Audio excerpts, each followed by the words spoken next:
কামরুজ্জামান জুয়েল ভাইকে ওনার মূল্যবান বক্তব্য রাখার জন্য অনুরোধ করছি। বিসমিল্লাহির রহমানির রহিম। প্রিয় উপস্থিতি, সবাইকে আসসালামু আলাইকুম।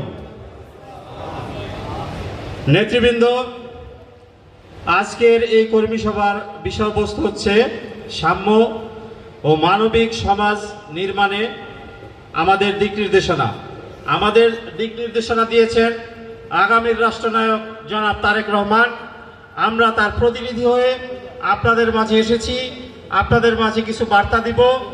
আপনারা এই বার্তা আরো সংযোজন করবেন, সংযোজন করে আপনাদের অধীনস্থ সহকর্মী, সহযোদ্ধা, অধীনস্থ নেতাকর্মীদের মাঝে পৌঁছিয়ে দিবেন। নেতৃবৃন্দ, আজকের এই সভায় সভাপতিত্ব করছেন বাংলাদেশ জাতীয়তাবাদী যুব দলের সিনিয়র সহসভাপতি রেজাউল কবির পল ভাই, যিনি ঢাকা জেলা ছাত্র দলের সভাপতি ছিলেন, সাধারণ সম্পাদক ছিলেন এবং ঢাকা বিভাগীয় যুব দলের সহসভাপতি ছিলেন। আমাদের মাঝে উপস্থিত আছেন বাংলাদেশ জাতীয়তাবাদী ছাত্র দলের অকুত ভয় লড়াকু যোদ্ধা জনাব রাজীব হাসান, যার সাথে ছাত্র সংগঠন করার সৌভাগ্য আমার হয়েছে।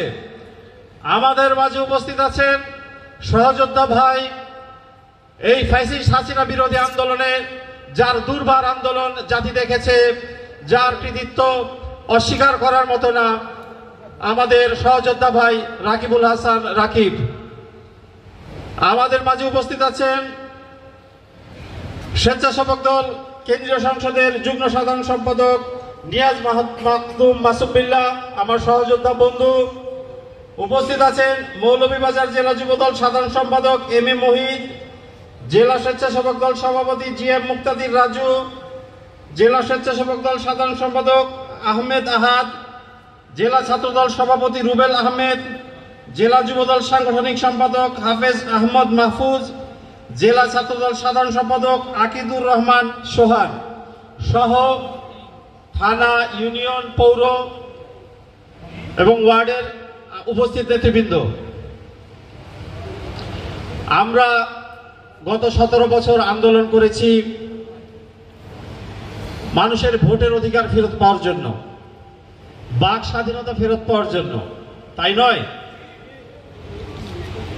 এই গণতান্ত্রিক অধিকার ফিরে পাওয়ার জন্য। আমাদের তো গণতান্ত্রিক অধিকার ছিল না, বাক স্বাধীনতা ছিল না। এখানে অনেকেই আছেন যারা জীবনে ভোটই দিতে পারেন নাই। বর্তমানে এই যে আমাদের আন্দোলন, ছাত্র জনতার আন্দোলনে যে ফ্যাসিস্ট হাসিনা পালিয়ে গেল, এখন একটা অন্তর্বর্তীকালীন সরকার আছে। আমাদের তো গণতান্ত্রিক সরকার প্রতিষ্ঠিত হয় নাই। গণতান্ত্রিক সরকার প্রতিষ্ঠিত হতে হলে কি করতে হবে? একটা নির্বাচন লাগবে। তো নির্বাচন লাগলে তো মানুষের ভোট লাগবে ভাই। আমরা তো হাসিনার মতো জোর করে দিনের ভোট রাতে করব না, আমাদের ভোট লাগবে। তো ভোট করতে গেলে কি করতে হবে ভাই? মানুষের মন জয় করতে হবে। আমরা প্রত্যেকের এখানে দলীয় আইডেন্টিটি আছে, আমি বিশ্বাস করি প্রত্যেকেরই দলীয় একটা পরিচয় আছে, পদ পদবি আছে। তো যারা পালিয়ে গেছে তাদেরও কিন্তু দলীয় পদ পরিচয় ছিল, পদবি ছিল, থানার, ওয়ার্ডের, উপজেলার, পৌরসভার, মহানগর, জেলা ছিল না ভাই? সবাই তো চলে গেছে। তাদের আচরণ কি মানুষ ভুলে গেছে? তারা কি করছে?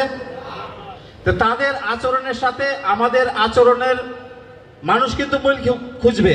যারা সক্রিয় রাজনীতি করে না তারা খুঁজছে যে যুবলীগের, আমি আমার নাম ধরে বলতেছি, যে যুবলীগের একজন সাংগঠনিক সম্পাদক ছিলেন, সে কি করেছে তার এলাকায়, আর যুব দলের সাংগঠনিক সম্পাদক কি করতেছে, এই কম্প্যারিজন অটোমেটিক্যালি আসবে না ভাই? তা আমাদের কি করতে হবে? আমাদের আচরণটা পরিবর্তন করতে হবে। ওদের মতো জালেম, ওদের মতো অত্যাচারী, জুলুমকারী কি আমরা হব? আমাদের ক্ষমতায় যেতে হলে বাংলাদেশের বর্তমানে সর্বজনপ্রিয় দল এবং অতীতেও ছিল বাংলাদেশ জাতীয়তাবাদী দল। আমাদের অনেক জনসমর্থন আছে, আমাদের অনেক ভোট আছে, আমাদের অনেক নেতাকর্মী আছে। তো মানুষের মন জয় করতে হবে। মানুষের মন জয় করতে গেলে কি কি করতে হয় এটা ভাই আপনারা ভালো করেই জানেন। এটার ডিটেলস ব্যাখ্যা প্রয়োজন নাই। আমরা যদি থাকি সৎ, দেশ সংস্কার সম্ভব, এটা আজকের প্রোগ্রামের একটা স্লোগান। আমি আপনারা সবাই অবগত আছেন, দলীয় নির্দেশনা অনুযায়ী কিছু কাজ আমাদের বর্জন করতে হবে, আপনারা সবাই জানেন। আমি আরেকবার রিমাইন্ড করে দিচ্ছি, মনে করিয়ে দিচ্ছি। বর্জনীয় বিষয় ব্যানার, ফেস্টুন, পোস্টার একটা ডিজিটাল করে 12, 14, 16 জনের ছবি, ভাই এটা করা যাবে না। ভাই বুঝতে পেরেছেন? এটা করা যাবে না। মোটরসাইকেল শোভাযাত্রা 10টা, 12টা, 20টা এটা করা যাবে না। আপনারা বুঝতে পেরেছেন? যারা করেছে শোকেস খেয়েছে, বহিষ্কৃত হয়েছে। দলের মধ্যে অনুপ্রবেশ 5ই আগস্টের পরপরই দিয়ে দিয়েছে। আমাদের সিনিয়র যুগ্ম মহাসচিব জনাব রুহুল কবির রিজভী স্বাক্ষরিত প্রেস বিজ্ঞপ্তি আপনারা নিশ্চয়ই দেখেছেন যে কোনো ক্রমে দলে অনুপ্রবেশ করানো যাবে না। অনুপ্রবেশ কাদের লাগে জানেন ভাই? যারা দল ভারী করার দরকার। কার দল ভারী করার দরকার? যে দখল করতে চায়, যে ধান্দাবাজি করতে চায়, তার অনুপ্রবেশকারী দরকার। আমরা যারা স্বৈরাচারের বিরুদ্ধে আন্দোলন করেছি, আমরা যে কয়েকজন সলিড, পরীক্ষিত, পোর খাওয়া এবং ত্যাগী, নির্যাতিত, কারা নির্যাতিত, হামলা মামলার শিকার, আমরা হাসিনার বিরুদ্ধে লড়াই করেছি, আমাদের তখন অনুপ্রবেশকারী লাগে নাই। এখন যারা দলে অনুপ্রবেশকারী তো আসতে চাবেই, তারা তো চাবেই। আমাদের নেতাকর্মীদের কেউ কেউ যদি তাদের দ্বারা বিভ্রান্ত হয়, আপনারা আপনাদের চোখ কান খোলা রাখবেন, তথ্য উপাত্ত সংগ্রহ রাখবেন।